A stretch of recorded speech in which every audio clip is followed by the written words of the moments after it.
మీ అందమైన ప్రయాణం ప్రారంభించండి. 49 మీ తల్లిదండ్రులు కావాలనే కలలను సాకారం చేయడానికి సహాయపడుతుంది. Welcome to Suman TV. 49 fertility centre నుంచి fertility expert doctor Mounika Reddy గారు మనతో పాటు ఉన్నారు. వారితో మాట్లాడదాం. మ్యామ్ నమస్తే. మ్యామ్ నమస్తే అండి. ఉమెన్ ఫెర్టిలిటీ అంటే ఏంటి? ఇది ఏజ్ తో ఏమైనా సంబంధం ఉంటుందా? ఏజ్ పెరిగే కొద్దీ ఏమైనా మార్పులు చేర్పులు జరుగుతూ ఉంటాయంటారు? ఒకసారి క్లారిటీ ఇవ్వరమా?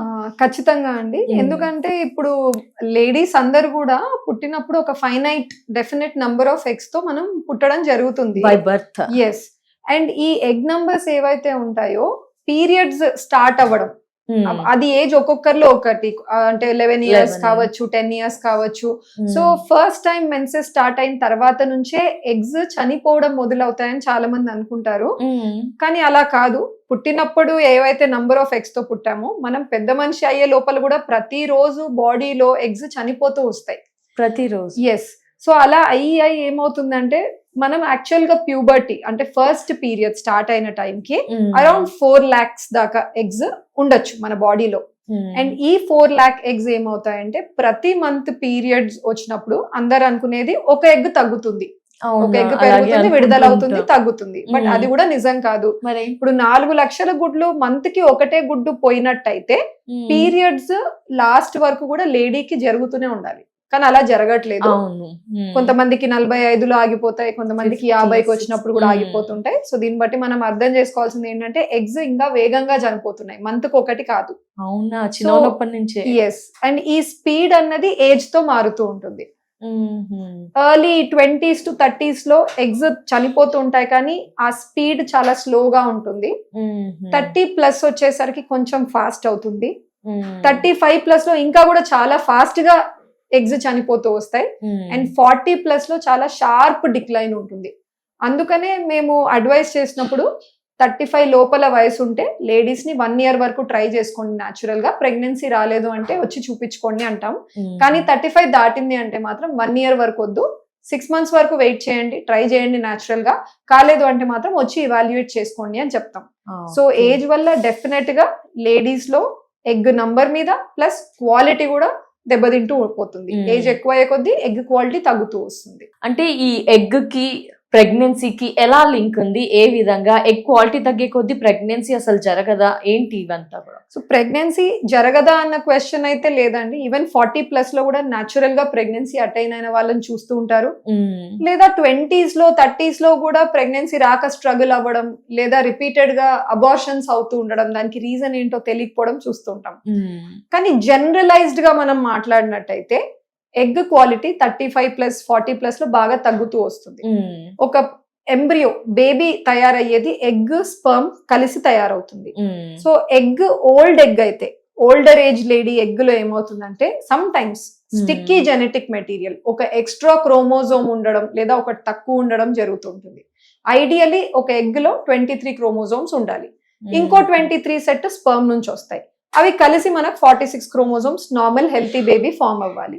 అదే ఒక ఓల్డర్ ఏజ్ ఎగ్ ఏమవుతుందంటే సమ్ టైమ్స్ 23 బదులు ఒక ఎక్స్ట్రా క్రోమోజోమ్ తెస్తూ ఉంటుంది. లేదా ఉన్న 23 క్రోమోజోమ్స్ లో ఏవన్నా జెనెటిక్ ఎర్రర్స్ ఉంటాయి క్రోమోజోమ్స్ లో. సో ఇలాంటి ఎగ్ స్పర్మ్ తో కలిసినప్పుడు ఎంబ్రియో ఫామ్ అవ్వకపోవచ్చు. ఫామ్ అయినా అన్హెల్తీ ఎంబ్రియో ఫామ్ అవ్వడం వల్ల అది గర్భసంచి అతుక్కోనివ్వదు, యాక్సెప్ట్ చెయ్యదు. లేదు బై ఛాన్స్ యాక్సెప్ట్ చేసినా అది ముందుకు వెళ్ళలేదు కాబట్టి అబార్షన్ కి దారి తీస్తూ ఉంటుంది. అంటే ఇలా ఎగ్స్ చనిపోవడం అది సాధారణం అంటారా? ఏమి ఇబ్బందులు ఉండవా? అందరికి కౌంట్ అనేది ప్రతి మనిషిలో ప్రతి లేడీలో సేమ్ ఉంటుందా? వాటిలో ఏమైనా ఫ్లక్చుయేషన్స్ ఉంటాయా? ఉంటే ఏమైనా ఇబ్బందులు ఉంటాయా? హెల్దీగా ఉండాలి అంటే ఏంటి అసలు? సో ఎగ్స్ చనిపోవడం అనేది చాలా నార్మల్ ఫినామినన్, అది ఎవరు ఆపలేరు కూడా. సో దట్ ఈస్ యాక్సెప్టబుల్, అది ఏజ్ తో వచ్చేది. ఎలా అయితే మన ఏజ్ ఇంక్రీజ్ అవుతుందో మనం దాన్ని ఆపలేము, ఎగ్ నంబర్స్ తగ్గుతూ వస్తాయి, దట్స్ నార్మల్, ప్రతి ఒక్కరిలో జరుగుతుంది. కానీ కొంతమందిలో ఏమవుతుంది అంటే నంబర్ ఆఫ్ ఎగ్స్ ఏవైతే ఆ ఫైనైట్ నంబర్ తో మనం పుడతామో కొంతమందిలో తక్కువ నంబర్ ఆఫ్ ఎగ్స్ తో పుడతారు. లేదా బర్త్ నుంచి ఎవ్రీ డే ఆ స్పేస్ లేదా స్పీడ్ తో అయితే ఎగ్స్ చనిపోతున్నాయో వాళ్ళలో కొంచెము నార్మల్ పర్మిసిబుల్ రేంజ్ కంటే కూడా చాలా ఫాస్ట్ గా ఎగ్స్ చనిపోతూ ఉంటాయి. దీనికి రీజన్స్ ఏమేమి అయి ఉండొచ్చు అంటే వాళ్ళలో ఏదైనా ఎండోమెట్రియోసిస్ అన్న కండిషన్స్ ఉండడం వల్ల, లేదా genetic auto immune cases, fragile X syndrome అని అంటాము. సో ఇలాంటివి ఏమైనా జెనెటిక్ ఎర్రర్స్ వల్ల కూడా కొన్ని అబ్నార్మాలిటీస్ ఉండొచ్చు. సో సమ్ లేడీ ఎవరైనా 20s లో ఉండి ఎగ్ నంబర్స్ చాలా తక్కువ ఉన్నాయి అనుకోండి, that is not normal. So వాళ్ళకి మేము కౌన్సిల్ చేస్తాం, పానిక్ అవ్వాల్సిన అవసరం లేదు. కానీ వాళ్ళు ప్రివిలేజ్డ్ గా వేరే వాళ్ళలాగా నాకు ఇప్పుడే పిల్లలు వద్దనుకుంటున్నాను, నేను ఒక 1-2 years వరకు అయితే ప్రెగ్నెన్సీ వద్దనుకుంటున్నాను, అలాంటి ఏమన్నా ఐడియాస్ ఉంటే కొంచెం కౌన్సిల్ చేస్తాం. ఇట్లా ఎగ్ రిజర్వ్ మీలో ఆల్రెడీ తక్కువ ఉందండి, సో మీరు ఎర్లీగా ఎంత ఫాస్ట్ గా మీరు ప్రెగ్నెన్సీ ప్లాన్ చేస్తే అంత బెటర్ అని చెప్పి ఎక్స్ప్లెయిన్ చేస్తాం. వీటికి సంబంధించి ఏం టెస్ట్లు ఉంటాయి మీ దగ్గరకు వచ్చినప్పుడు? ఎలాంటి టెస్ట్ పర్సనల్ గా మేము చెక్ చేయించుకోవడానికి అలా ఏమన్నా ఆప్షన్స్ ఉంటాయా? క్వాలిటీ క్వాంటిటీ తెలుసుకోవడానికి? వెరీ ఈజీలీ క్వాంటిటీ క్వాలిటీ మీరు అన్నట్టు 2 different ఆస్పెక్ట్స్. క్వాలిటీకి ప్రెడిక్షన్ ఒకటే, ఏజ్, దానికి సపరేట్ గా టెస్ట్స్ ఏం లేవు. క్వాంటిటీ ఎస్, దాన్ని మనం తెలుసుకోవాలి అంటే ఒక బ్లడ్ టెస్ట్ ఉంది, స్కాన్ ఉంది. బ్లడ్ టెస్ట్ లో అయితే AMH అని ఒక బ్లడ్ టెస్ట్ ఉంటుంది. The beauty of this test is దీనికి మీరు ఫాస్టింగ్ లో ఉండాల్సిన అవసరం లేదు, టైమ్ ఆఫ్ ద డే ఏం లేదు, పీరియడ్ తో సంబంధం లేదు, ఎప్పుడైనా వెళ్ళి చేయించుకోవచ్చు.